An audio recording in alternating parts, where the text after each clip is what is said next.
આ મેળામાં મોટામાં મોટો વેપાર તો હોય તો અસલ ઓરિજિન સેલેરી છે અને આ સેલેરી ખેડૂતના ડાયરેક્ટ ત્યાંથી ખેતરમાંથી આ મેળામાં લોકો લાવતા હોય છે.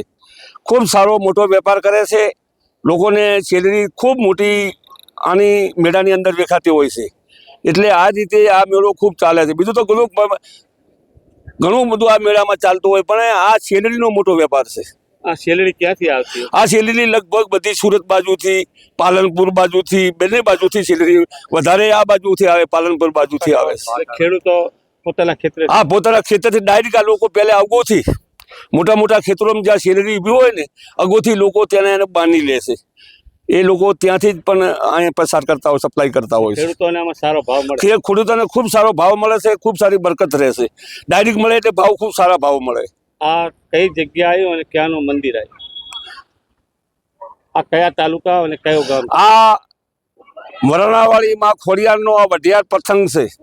સમી તાલુકો સમી લાગે, જિલ્લો પાટણ લાગે આપનો અને ગામ વરણા લાગે. આપનો પરિચય?